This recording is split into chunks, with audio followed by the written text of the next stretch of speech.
Hello and welcome back to the Market Edge, a podcast series created by Market Intelligence Committee members here at ACEC National that feature industry experts who address the most pressing issues to members today with a focus on market trends.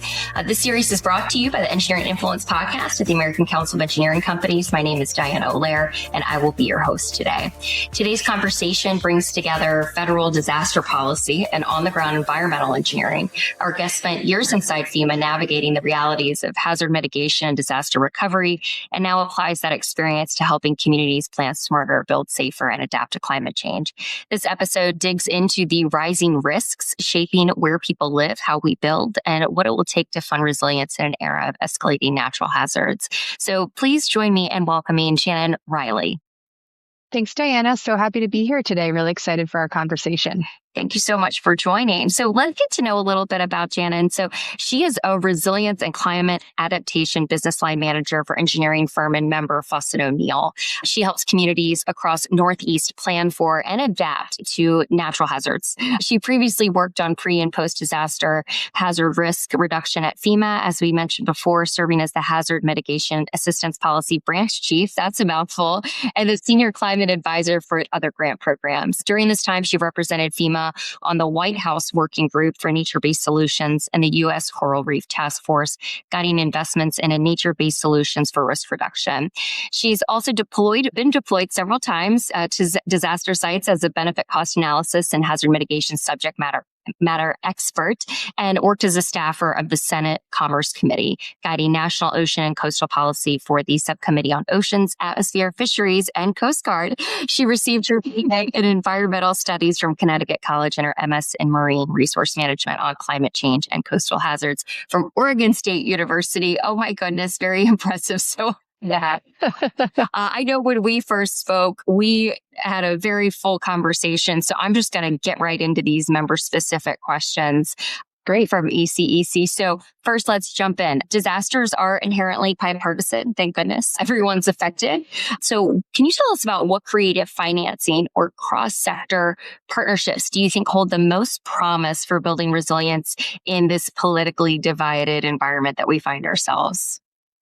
Yeah, great question. Well, like you said, we know that disasters affect people and communities, and those impacts last a long time. And so, they're becoming so common that we really have to think differently about the way that we help people through those disasters. So I'd really love to see, and we're already seeing, more partnerships between academia and researchers and the disaster response community, which I think is a really great opportunity. There's a lot of great research that we see get lost in academia. And I think if we had better pathways to, bring those communities together and help support disaster risk reduction and longer term resilience with students, with professors, with other members of that community, that would be really positive. And it would allow for, more of those solutions to be implemented and scaled, and the public would really benefit. And I think, that also would lead to some really great innovation and advancements for our engineering and planning communities about what we can actually do with communities who are in that space. And then the other side, of course, is the private sector, right? We're hearing a lot about how can the private sector get more involved, or how can we look at those creative funding opportunities with reinsurance, with bonds, with all different kinds of opportunities. And I really hope that we see a shift with more involvement from that private sector. We see a lot of benefit to the private sector from all the public investments in our infrastructure, in those hazard mitigation measures and overall recovery, but often the private sector isn't on the hook for any of that benefit. So I think thinking about the ways that we can get more involved with local communities, because we're members of our communities too, right? Those of us who are in the private sector, those companies are in a location, they're in a community, their workers work there. And if, our roads are flooded and we can't get to work, or we can't get our healthcare, that has a huge impact. So I think it would be really great to see, leaders at all levels really communicate and share stories of the importance of federal funding for disaster recovery, getting involved in projects, encouraging volunteering or creative ways to participate, and then really advocating for continued opportunities for that funding and ways for the private sector to potentially help step in to fill some of those capacity gaps. So you brought up two really great points, and we're going to get into those a bit later in the community side as well as the private side. But you've seen disaster response and recovery from within. So where do you think the biggest gaps still exist in these programs, and how can engineering firms help close those gaps? Yeah, I think there's really two key things, and they probably aren't a surprise. It's money and capacity. So they're especially for, our local communities, our rural communities, our most disadvantaged or in need communities. It is so hard for them to navigate these complex processes when they often are wearing multiple hats at their local, community level. So I think, and often what we see is any of those communities that have less capacity are often really focused just on the response piece for disasters, but not that long-term recovery, which really is long.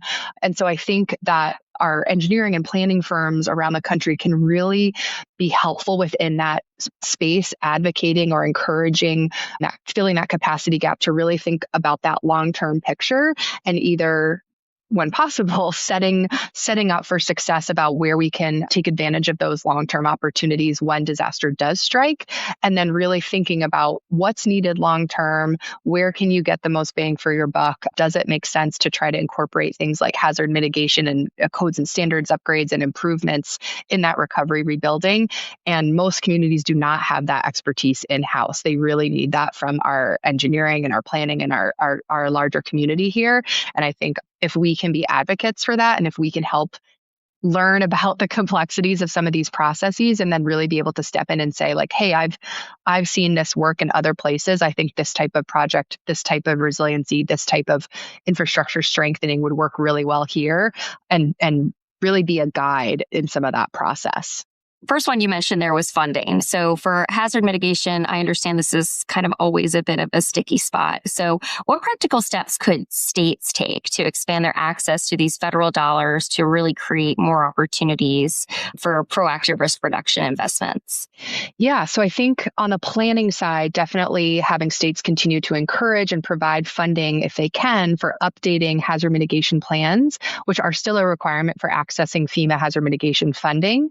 I think states can really help support, the development of those local hazard mitigation plans, but also really think about how to make them more implementable. We want to encourage local communities to be working across sectors, like not just with an emergency management community, but with other community partners, with other state agencies or local partners, and then thinking about multiple hazards, right? We're in a space where we're experiencing all different kinds of hazards in places where maybe we haven't historically before, like wildfire, extreme temperatures. And so identifying, not only the hazards they've experienced, but additional hazards, and then really thinking about that full list of projects, what's vulnerable, what needs to be updated, what's getting flooded or getting impacted already, and then thinking about what might in the future, and also thinking about like what makes your community your community. So I think sometimes we get really hung up on like the physical stuff, right? Our infrastructure, our roads, our bridges, our buildings, but there could be other aspects of hazard mitigation funding that can support capacity building, can support natural infrastructure, can support the intersection of a lot of those components. And then, I think the other thing that would be that's great, and we are seeing some states being able to do this, is with limited funding right now at the federal level, proactively looking for ways to continue whatever's out there already. So there's a lot of great, scoping and design and planning projects that are underway. And so if states can help provide the funding and support, maybe it's technical support, maybe it's grant management support, maybe it's financial support, to at least continue those pieces so we don't lose that momentum. And then when hopefully we get back to a point where there is these large grants or large federal dollars available, we have projects ready to go. And historically, that's been a huge problem. Like we have a disaster and they're just, folks aren't ready to identify the projects that need help. They don't have an engineering firm. They don't have the plans. They don't have the designs. And so we end up, in some cases, losing some of that opportunity when funding is available.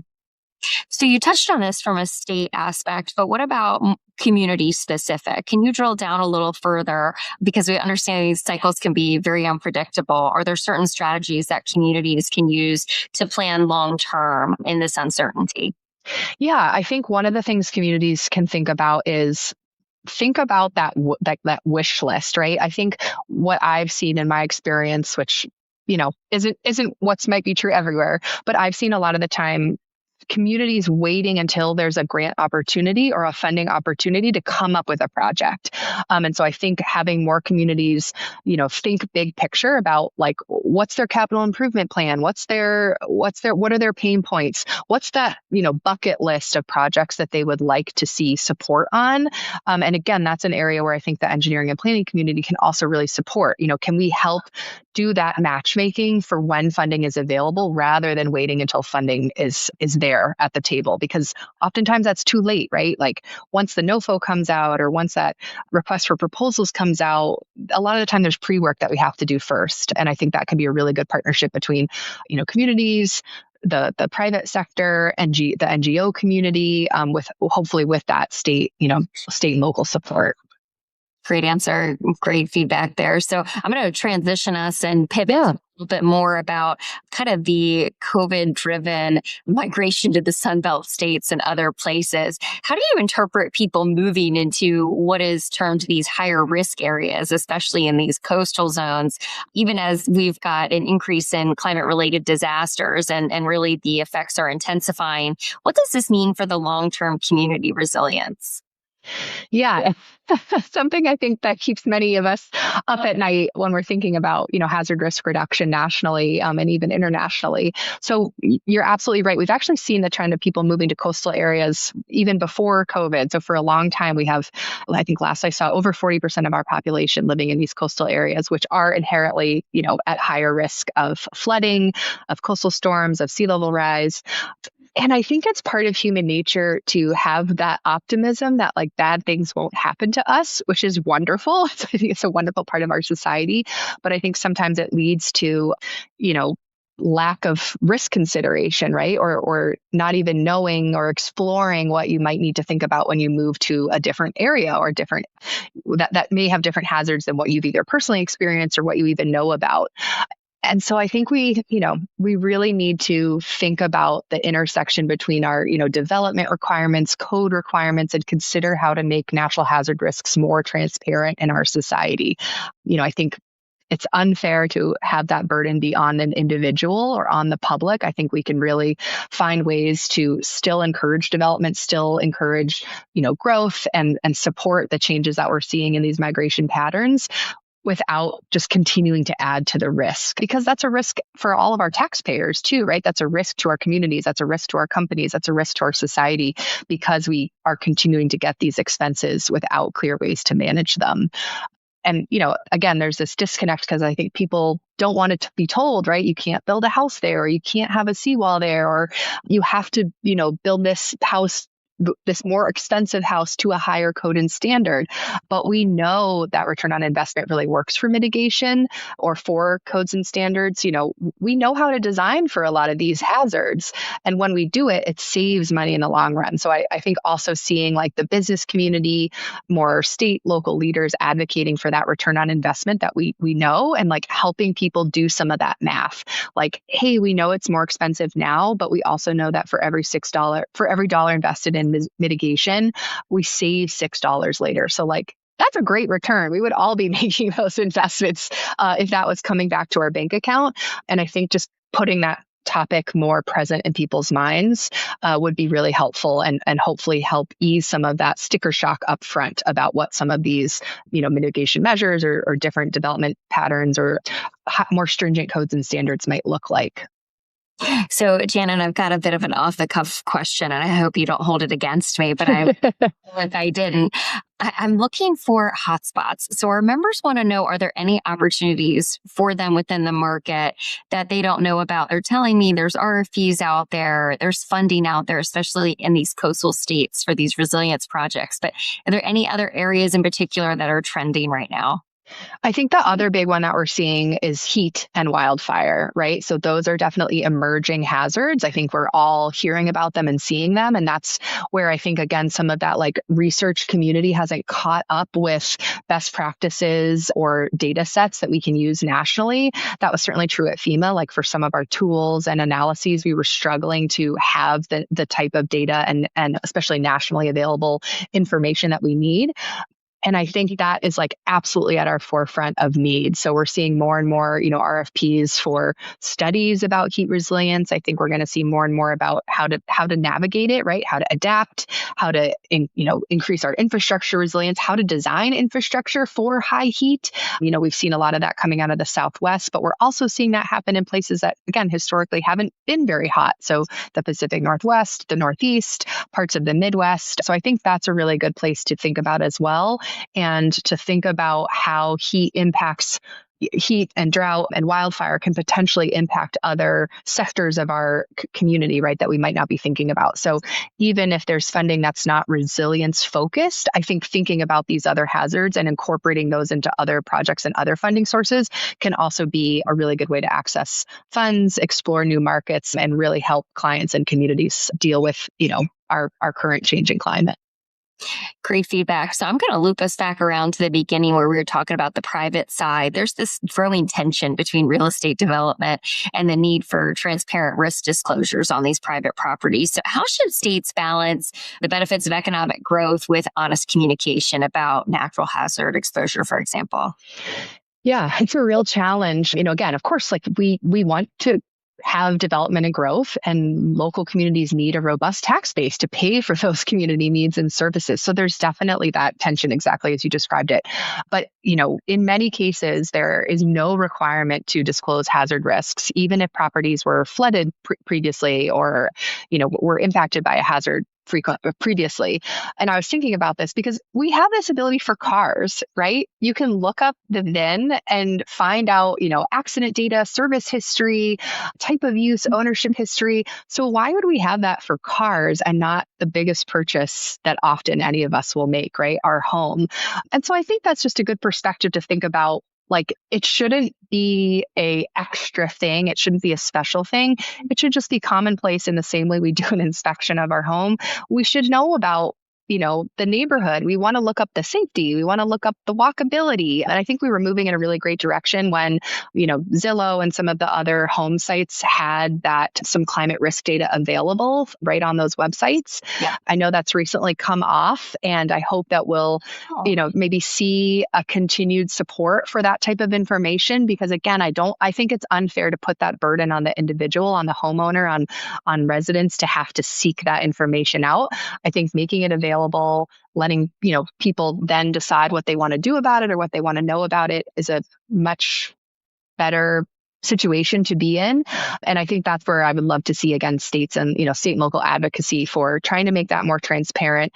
And then on the flip side, maybe to deal with the concerns of like certain homeowners not being able to sell their home, or areas with higher risk really struggling to have any opportunities. I think that's a really great place to look at state policies, local policies, and hopefully eventually federal policies that, expand our buyout programs, right? So if you have areas that are high risk, people don't want to have that data available because they know that their homes won't sell. But if we know that those homes are at risk, have flooded before, let's get them out of the landscape. Let's reduce that risk. Let's add in green space. Let's build in more hazard mitigation. And I think there's some states and local areas that are starting to do that, starting to have robust buyout programs. And I really hope we'll see more of that, because I think that's a great way to try to reduce some of that inherent constant risk that we're experiencing. It's really interesting what you said about that information coming off of Zillow, because we actually recently used that in one of our market intelligence reports as the score that they're giving those houses and zip codes based on climate exposure and risk. I didn't know it had come off, so that'll turn some heads there. I'm also planning on interviewing someone from Zonda Homes, I believe, here next month. So I'll have to bring up that question as well to see what their feedback is. Yeah. I think we've got time for one more quick question, but great. It's kind of a bigger one. Let's look forward looking a little bit. So, the natural disasters are only increasing, from land use to infrastructure choices. We're kind of making an impact there. How do you see the relationship between human impact and hazard severity evolving over the next decade? And then just to close out, any other trends or tidbits our members should be aware of? Yeah, I think you really hit it, the nail on the head earlier when we said, like, we really need to tip the scale to be more preventative. I think right now and especially related to disasters and climate adaptation, we've really been responsive. So we are only making those big investments after something tragic and terrible happens. And that is costing us more and more money. And it's not all about money, right? So that also is leading to a lot of human suffering, right? The closing of small businesses, people losing their homes, companies going out of business. So thinking about ways that we can advocate for, more preventative funding upfront that ultimately does save taxpayer dollars. It's a much better investment if we're able to do some of these infrastructure improvements and consider, multiple hazards, future hazards, the way we would with any other engineering project, right? We don't engineer something for today. We engineer a bridge for the next 100 years. Thinking about connecting project useful life to what we expect to see in the future when it comes to our climate and our environment. And then I think also, in many cases, we know how to do this, right? Like we've done a lot of really great work. There's like great research. There's great engineering updates and investments in, again, building codes and how to build out of harm's way and different materials to use.